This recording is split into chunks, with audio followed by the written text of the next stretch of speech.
Problem आज हिंदुस्तान में ये है कि लोग ज़्यादा मैजिक में विश्वास करने लगे हैं और कम लॉजिक में। तो फिर कौन इनकॉम्पिटेंट है, कौन इनएफिशिएंट है, कौन करप्ट है, अब मीडिया सुनाएगी ना सुनाएगी, उनकी अपनी पॉलिसी है। But what ever jugglery anybody does, the fact is the highest inflation in the last 30 years is under Prime Minister Modi. And I hope you show all this. And joining me tonight is Mr. KTR, the bigwig from Telangana, the man who's representing Telangana at Davos, the industries minister and what have you. KTR, सवाल सीधा है. The question is very simple.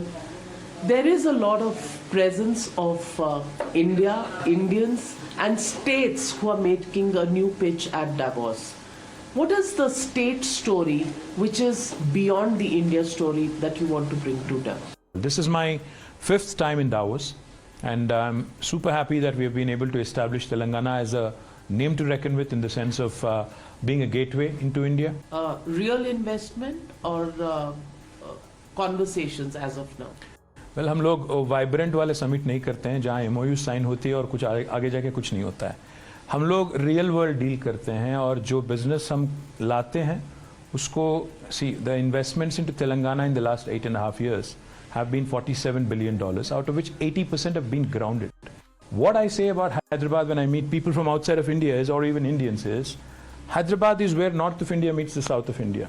Hyderabad is where paratha meets dosa. Hyderabad is where biology meets technology. Hyderabad is where life sciences marries data sciences. Hyderabad is where Mangoverse meets Metaverse. So, आपने जो कुछ कहा बहुत सी उपलब्धियां हैं, a lot of achievements for Telangana, लेकिन आपकी बातों से झलक रहा है competitive federalism. और आपने कहा पराठा मीट्स डोसा, हैदराबाद वो जगह है. तो मैं पराठा मीट्स डोसा के बीच में ये कहूंगी कि सेंट्रल पॉलिटिक्स यानी बीजेपी वर्सेस द रेस्ट, जिसकी एक जद्दोजहद आपके पिताजी और chief minister of Telangana KCR ji ने किया है. आज रैली भी हो रही है इंडिया में. तो वहाँ पराठा वर्सेस डोसा है और मोदी वर्सेस केसीआर भी. नहीं, हमारे यहाँ पराठा ही नहीं, ढोकला भी मिलता है. हमारे यहाँ गुजराती भी है, पंजाबी भी है, सिंधी भी है, महाराष्ट्रियन है, कर्नाटक कन्नडिगास है. हर कोई ऐसी सिंपल बात है नाविका. मेरे हिसाब से हिंदुस्तान में, खासकर हिंदुस्तान में, क्योंकि 1987 में इंडिया और चाइना का इकोनॉमी साइज सेम था. आज 35 साल के बाद अगर मुड़ के वापस देखते हैं, चाइना पहुंच गया $16 ट्रिलियन पे. इंडिया अभी रह गया ख्वाब देखते देखते 5 ट्रिलियन आएगा, 22 में हो जाएगा. आज हम लोग 3 ट्रिलियन पे हैं. कहाँ वो और कहाँ हम. बात यही कहना चाहता हूँ, politics can wait, politics can wait. आखिरी जो 6 महीना होता है ना, उसमें पॉलिटिक्स करना चाहिए. बाकी 4.5 साल मिलकर काम करना चाहिए. जो टीम इंडिया की बात हुई थी, जो सबका साथ सबका विकास की बात हुई थी, I wish it was real. I wish it actually translated into something good. Unfortunately, in India, the discussion is not centered on topics that are of consequence, that are important for the nation. See, we are a young country. 50% of our country is less than the age of 27. 65% of our country is less than the age of 35. किस बात पे चर्चा होना चाहिए? Employment, investment opportunities, किसको नौकरी मिल रही है, क्या चल रहा है, उस बात पे बात ही नहीं होता है. Highest unemployment in 30 years. Highest inflation in 45 years. Highest LPG price in the world, cylinder price in the world. Highest, worst, currency value in terms of dollar, 82 rupees. जब 60 पे थी, बहुत चिल्लाया चीखा उन्होंने, बड़े बड़े आवाज में बहुत कुछ बोला. आज नहीं बोलते हैं. तो बस बात यही है नाविका कि हम भारत सरकार के साथ मिलके हमने 7 साल काम किया. पर जब लोग वो वादा जो उन्होंने किया था, तेलंगाना जो नई राज्य बनी थी, वो नहीं निभाते हैं. और ना सिर्फ ना ही निभाते हैं बल्कि बदनाम करने की कोशिश करते हैं राज्य को जो इतना अच्छा परफॉर्म कर रहा है. KTR ji, I understand that opposition ruled states have their own stories and nobody can take. No, it's not my story. It's RBI's story, Navika. In fact, 1,24,000 rupees was my per capita in 2014. According to RBI, Reserve Bank of India, which reports to Government of India, our per capita is 2,78,000 rupees. But दुर्भाग्य की बात यह है कि उत्तर प्रदेश के जो मुख्यमंत्री हैं, जिनकी पर कैपिटा 75,000 कुछ है, वो आके हमें सिखाने लगते हैं कि सरकार कैसे चलाना है, क्या करना चाहिए। मुसीबत इस बात की है कि जो लोग नहीं परफॉर्म करते हैं, जो लोग अपने राज्य में कुछ नहीं कर पाते हैं, हमें आगे सिखाने की कोशिश करते हैं। लेकिन केटीआर जी, लोग ये भी कहेंगे कि हैदराबाद आंध्रा का जब हिस्सा हुआ करता था तेलंगाना बनने से पहले, वो तब भी एक आईटी हब था, तब भी बहुत सी कंपनियां आई थी। आपको ये विरासत में मिला है और आज आप इसे अपनी हैदराबाद तेलंगाना स्टोरी बता रहे हैं। इस क्रिटिसिज्म के बारे में आप क्या कहें? बिल्कुल जवाब दूंगा मैं आपको। मैं हिस्ट्री में थोड़ा और पिछले जाता हूँ। 1947 में जब पूरा हिंदुस्तान को आज़ादी मिली, हैदराबाद स्टेट को नहीं मिली थी। 1 साल बाद हमें मिली। जिस दिन हैदराबाद स्टेट आज़ाद हुआ तब भी हम आज़ाद थे। जिस दिन 1952 में हमारी एक ज़बरदस्ती शादी हुई थी आंध्रा के साथ, तब भी हम सरप्लस थे। 68 में जब पहली बार एक आंदोलन चला, तब भी हम सरप्लस थे। I am not saying this on my own, there are case studies by the finance secretary then BPR Vittal ji, जो संजय बारू के पिताजी हैं, उन्होंने लिखा है। फिर 2001 में जब आंदोलन फिर से चालू हो गया, तब भी सरप्लस है। तो ऐसा नहीं है कि किसी ने आके हैदराबाद को बनाया।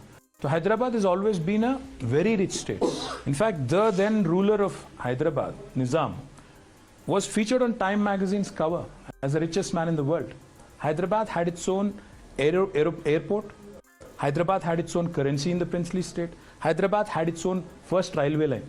Much before Chennai and other cities in India got electricity, Hyderabad was the first city to be electrified in 1908. तो अगर कोई किसी को लगता है कि हमें विरासत में कुछ मिला है, हाँ, किसी हद तक सही है। Let me come back to the politics and national politics. You said yourself just now that politics should happen in the last 6 months in the run-up to elections. But today, 400 days before that election, it is in Hyderabad, in Khammam, in Telangana, where your father, the chief minister, is holding an opposition rally, getting all forces together, of course, other than Mr. Rahul Gandhi. Don't you think opposition also is in a hurry to make a poll which is an anti-Modi poll, and the first mover's advantage will make that person the prime ministerial challenger? Navika, let me say this in a very, very straight, in a straight shooting manner. In an ideal world, politics should only happen in the last 6 months. In an ideal world. Unfortunately, now the party that runs government of India is in a 24/7 election mode, which we all know. एक दिन एक election हो जाता है, अगले दिन फिर दूसरे जगह रैली चालू हो जाती है। अब मजबूरन हमें भी we have to also step up. The second point I'll try to make. Problem आज हिंदुस्तान में ये है कि लोग ज़्यादा मैजिक में विश्वास करने लगे हैं और कम लॉजिक में। तो हमें कभी ना कभी थोड़ा बाहर निकल के समझाना पड़ेगा कि देश की जो आज स्थिति है, जहां आज हमारी देश की महिलाएं हाईएस्ट सिलेंडर प्राइस दुनिया में, पूरे दुनिया में सबसे ज़्यादा सिलेंडर प्राइस पे करती हैं हमारी महिलाएं, बताना पड़ेगा उनको। हमारे युवा जिनको आज अनएम्प्लॉयमेंट नहीं मिलती, और NSSO की फिगर से, मेरे नहीं, हाईएस्ट अनएम्प्लॉयमेंट है, उसके बारे में भी चर्चा करना पड़ेगा, बताना पड़ेगा लोगों को। और हाईएस्ट इन्फ्लेशन है 30 ईयर्स में, उसके बारे में बात करना होगा। साथ ही साथ सबसे अहम बात, जो बात मोदी जी ने CM के नाते किया था कि एक इनएफिशिएंट, करप्ट, इनकॉम्पिटेंट सरकार दिल्ली में बैठी है, इसीलिए आज डॉलर 60 रुपया हो गया। आज हम पूछना चाहते हैं, लोगों को बताना चाहते हैं, अगर एक इनएफिशिएंट, करप्ट और इनकॉम्पिटेंट गवर्नमेंट तब चला रही थी और इसीलिए 60 हो गया, आज 83 हो गया, पता नहीं 100 भी, जरूर सेंचुरी तो मारेंगे मोदी जी, पक्का है, मुझे तो यकीन है। तो फिर कौन इनकॉम्पिटेंट है, कौन इनएफिशिएंट है, कौन करप्ट है, इस बारे में भी तो चर्चा होना चाहिए। आज हिंदुस्तान में क्या हो रहा है कि इस बात के बारे में कोई चर्चा नहीं करना चाहता। How inefficient this prime minister is, how ineffective he has been, how incompetent he is, इस बात पे कोई चर्चा नहीं करता है। और सबसे अहम बात यह है नाविका, मोदी जी से पहले 14 प्रधानमंत्री थे। 14 प्रधानमंत्री ने मिलकर 56 लाख करोड़ का डेट रेज किया था हिंदुस्तान का। एक मोदी जी ने सिंगल हैंडेडली 8 साल में 100 लाख करोड़ का डेट उन्होंने एडिशनली ऐड किया। उस वजह से क्या हुआ, आज हर एक हिंदुस्तान में हर एक बच्चे पे 1,25,000 रुपया का डेट आ गया। इस बारे में कोई बोलता नहीं है। तो जरूर ये सब बताने के लिए कभी का एक बार ऑपोजिशन को भी आवाज उठाना पड़ेगा। अब मीडिया सुनाएगी ना सुनाएगी, उनकी अपनी पॉलिसी है। शर्म करो, भगवान से डरो, लो भगवान से डरो। But we have to at least appeal to the people, and that's our right. Of course, it's your right, but you know, facts. And I hope you show all this.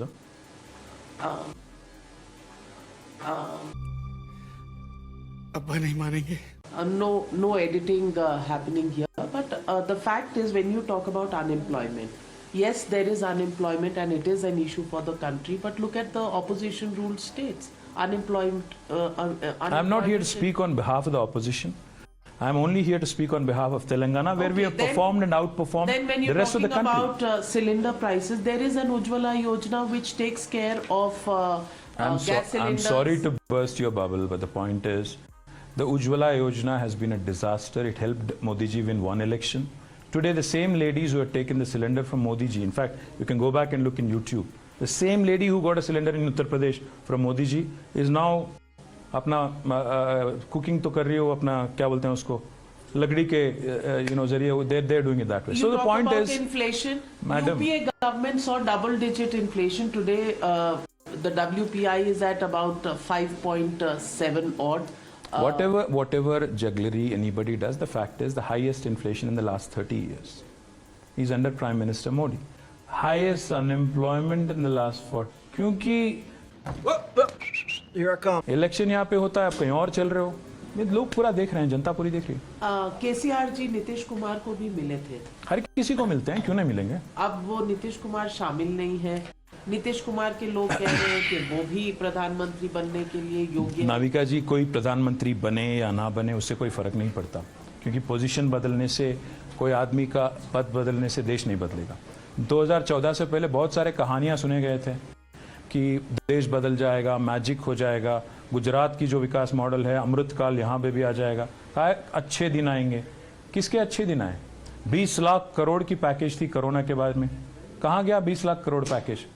15 lakh सबके बारे में बात हुई थी। तो मैं क्या कह रहा हूँ, ये जो पूरा ख्वाब दिखाया गया, एक हसीन ख्वाब, एक रंगीन ख्वाब, आज वो पूरा पिघलता हुआ नजर आ रहा है सारी हिंदुस्तान को।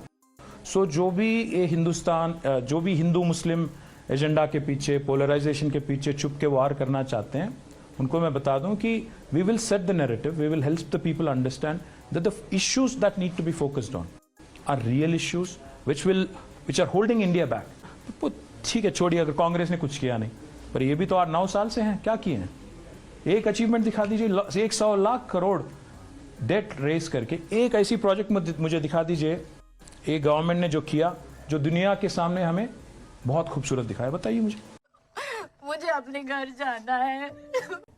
अब बताइए मैं क्या करूंगा? एक बहुत सिंपल सी टिप आपके साथ शेयर करती हूँ। अपने हाथ को इस तरीके से रखिए। If you look at this from your side, आपका लेफ्ट हैंड आपको बी के जैसे दिखेगा और राइट हैंड आपको डी के जैसे दिखेगा। B and D.